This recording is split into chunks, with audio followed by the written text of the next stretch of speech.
Hello, this is Mark Tooley, editor of Providence, a journal of Christianity and American foreign policy, with the pleasure today of interviewing Lauren Turek, professor at Trinity University in San Antonio, Texas, about her, I'll call it a new book, but it's been out a couple of years now, to bring the good news to all nations about the influence of evangelicals in American foreign policy over the last half century. A fascinating story. Lauren, thank you for writing the book and for being available for this conversation. Thank you so much for inviting me. I'm really excited to be here with you today. First of all, what provoked your interest in evangelical influence in American foreign policy? So I started to do some research into the history of US foreign policy as a grad student, and I was working on the issue of détente. So US efforts to relax tensions with the Soviet Union and also rapprochement with China in the 70s. And I saw the expected groups that I thought would be kind of opposed to détente. There were Jewish activist groups that were really concerned about détente, scientists, and assorted others. But I was very surprised to see evangelical opposition to détente. And I said, usually when I think of evangelical engagement on politics, it's, issues related to abortion or prayer in school, hot button social issues.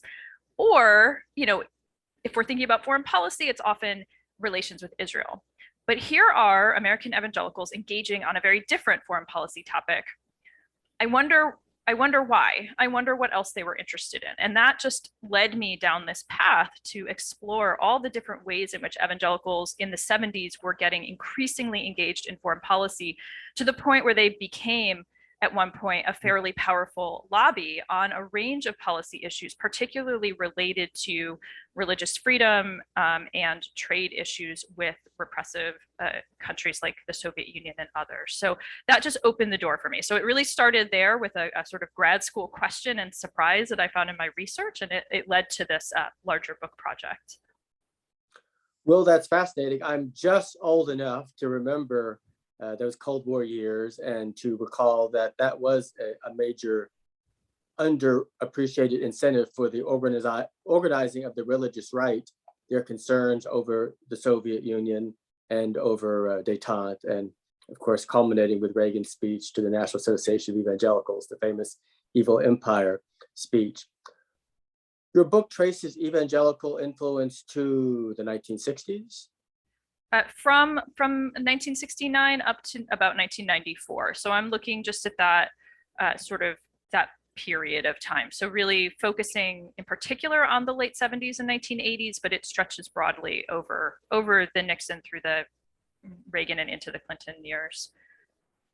And who are the major evangelical voices, individuals and organizations initially in the 1970s addressing these issues? So I start by looking at evangelicals involved in the Billy Graham Evangelistic Association, because in the early 70s, Billy Graham is very interested in developing greater connections globally, and he hosts, his organization hosts a very large international conference, the International Congress on World Evangelization, with the goal of spreading the gospel to the entire world and finding ways to make connections with evangelicals in countries in the global south to help do that. And one of the arguments I make in the book is that engagement, that effort to engage in world evangelism, is one of the reasons why we start to see evangelicals in the United States sort of learning more about what's happening abroad and feeling concerned about countries where they can't evangelize freely. And so then from that, organizations like the Billy Graham Evangelistic Association and Billy Graham himself, I also look at the national religious broadcasters. So thinking about the way that their radio and TV are involved.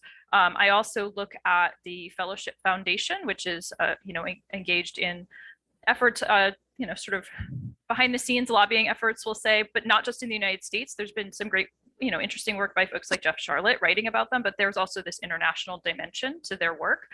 I talk a bit about some of the groups that were former dissidents from the Soviet Union who came to the United States and became real active in advocating for religious freedom in the Soviet Union. People like Georgy Vins, who I'm sure I'm not pronouncing that name right because I don't speak Russian, but so it's a range of different actors who are here. And then of course, politicians. So I look at key members of the Reagan administration, not just Reagan and his as sort of policymakers, but folks in the departments that handle relations with religious groups or communications. I found a lot of interesting connections there. So it's a lot of different people involved, different groups.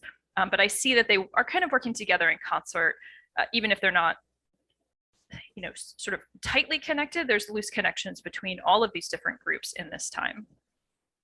And so evangelicals obviously were anti-communist, anti-Soviet, concerned about the persecution of the church behind the Iron Curtain. But is there a wider philosophy of human rights that they either start with or that unfolds across the years?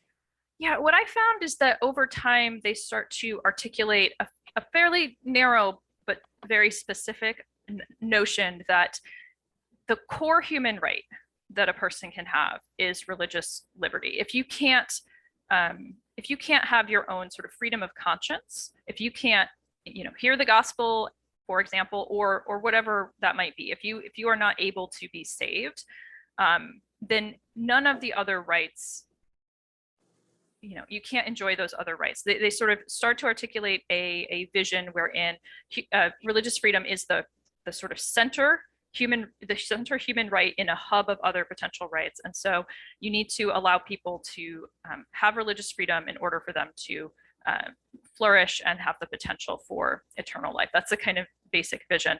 This is a different vision from what we might think of as, organizations like Amnesty International, which have a much perhaps a broader sort of sense of social and economic rights. They are advocating for different types of rights. So it's a somewhat narrow vision, but it's one that then leads evangelicals to advocate not just for religious freedom in the Soviet Union, but also for more broadly anti-communist activities elsewhere. So when they look at Central America, they're going to lend support to, in some cases, some really sort of unsavory, brutal dictators who are anti-communist, because there's a sense that, well, maybe they're authoritarian now, but in time, perhaps they'll become, they'll eventually lead to democracies or something, but they'll respect the rights of Christians to practice their faith, as opposed to what they're seeing in the Soviet Union or other what they call closed societies. And it leads them to advocate for a very much gradualism in places like South Africa, because they're worried about the potential for communists to come into a country like South Africa.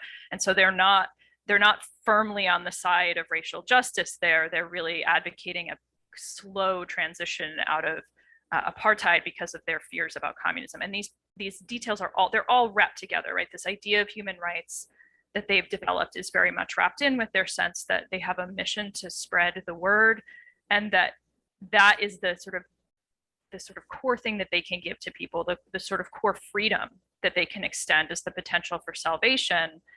And then from that, everything would improve. That's kind of the vision that they have. And it's a very effective, way to organize, right? No one wants to be against human rights when you're debating in Congress, right? And so this is a way to say, well, we're supporting human rights. This is our vision for human rights. It is a different one from what we might think of as liberal or secular human rights organizations.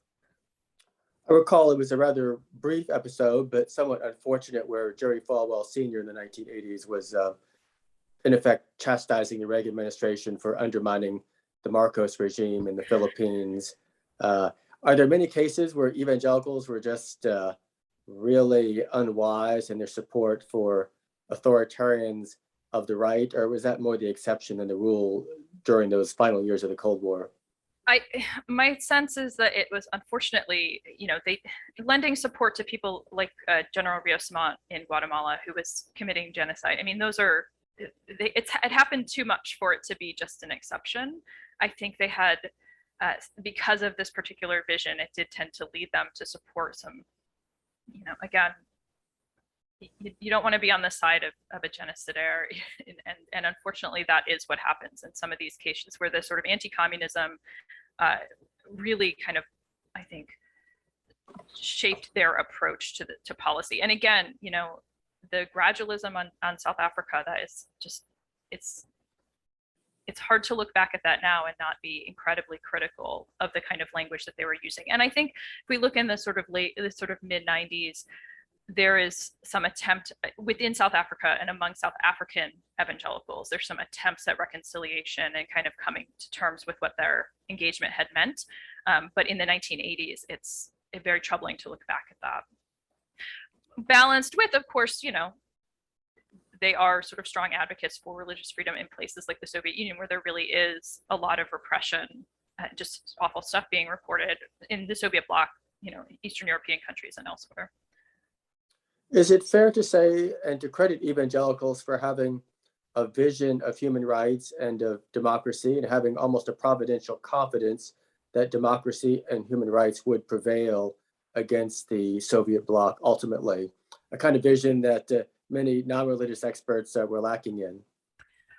It's one of the things that I found very interesting in looking at that was that some of the leadership in the Soviet Union seemed to kind of recognize that vision.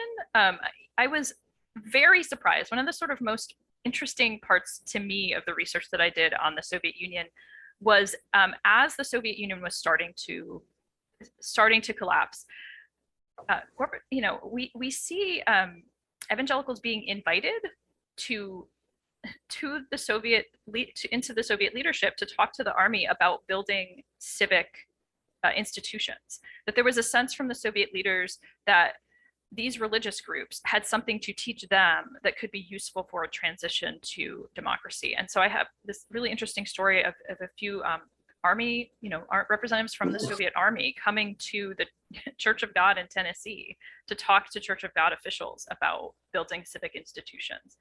So there's this, and it's a fleeting moment, right? Things do not go exactly the way that evangelicals hope in the Soviet Union. The Orthodox Church is not keen to have all sorts of religious groups flooding into the post-Soviet, into Russia afterwards. That's not something that they are happy to see. But there is this fleeting moment where we see evangelicals really playing a potential role in contributing to a shift to democracy in that context, which is, I think, very interesting. Now, before my time, but my organization in the 1980s sharply criticized Billy Graham for his trip to Moscow, for his trips to North Korea, and the uncritical stances he took towards the Soviet Union, the North Koreans, and others, in order to have access to audiences whom he could evangelize in those closed societies. So how does Billy Graham factor into this story? So he's a character in the book. He's more a character kind of early on when I'm talking about the networking that he's doing, the kind of global network that he's building of evangelicals.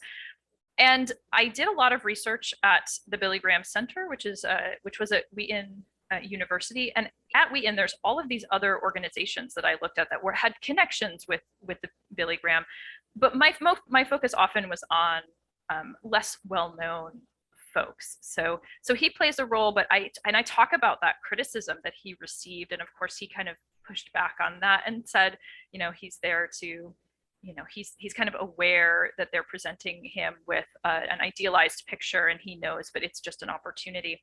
But I was very interested in some of the other sort of smaller groups that were operating, again, often groups of dissidents who had left the Soviet Union and then were doing things like smuggling Bibles back in, or using radio technology to share snippets of the Bible, spoken over the radio in Russian at dictation speed, so people in the Soviet Union could write down parts of the gospel and then put together their own collection and share them, or share tapes. So I was actually very interested in those kind of lower level folks. But Billy Graham, is a player in the story. He's involved at a broader organizational level, but he's not a sort of the only person I talk about.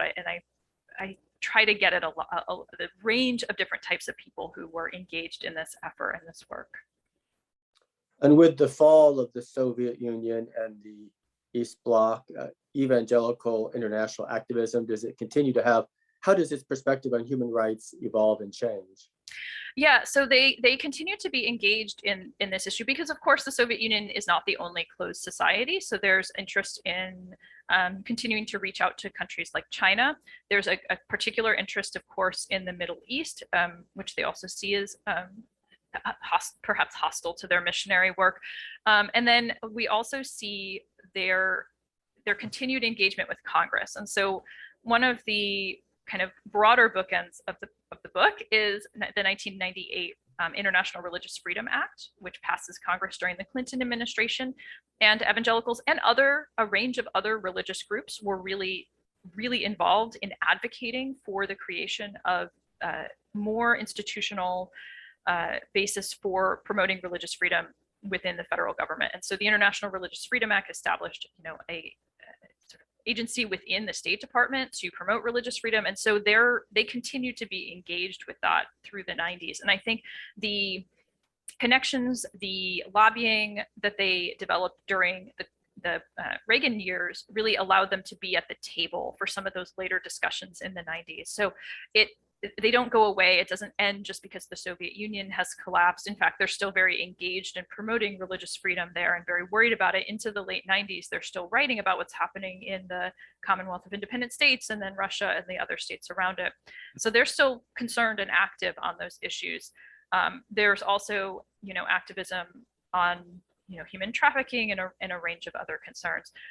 We're even now, I think, thinking to, back to the Trump administration, with Mike Pompeo was very engaged in efforts related to sort of promoting the idea that U.S. human rights should be centered on the idea of promoting religious freedom and property rights very narrow, again, super narrowly, that he elevated those rights above others. He had this commission on inalienable rights, and that was one of the points that they put forth. So I think there's a strand or a thread that connects some of these back to that early lobbying that we started to see in the 70s. So it hasn't gone away. It has developed in different ways. And there has been continued activism. I think we've heard a little bit less of it recently because there have been other issues that the evangelicals are engaged with, but I don't think that foreign policy interest has disappeared completely. And I think we're still seeing echoes of it into today. And sharing your own personal perspective, do you think evangelicals overall over the last half century have been a positive force in the world in terms of advocating for human rights?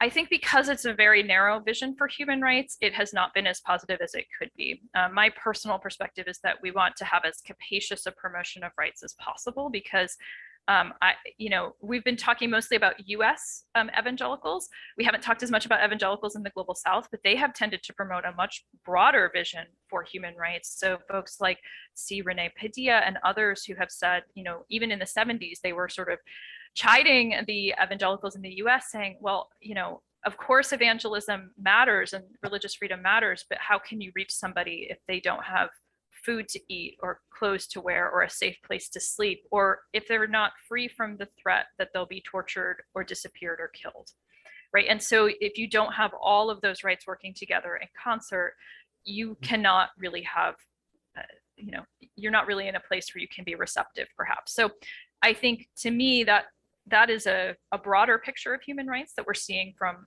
evangelicals in the global South. That's more the vision that I would say is mine, that we want to make sure that people are not going hungry, that people are not suffering from torture, that they're not unfairly imprisoned. That's the vision of human rights that I want to see, not a very narrow one just focused on one thing. Religious freedom matters, but it's not elevated above all others. We need all of those rights.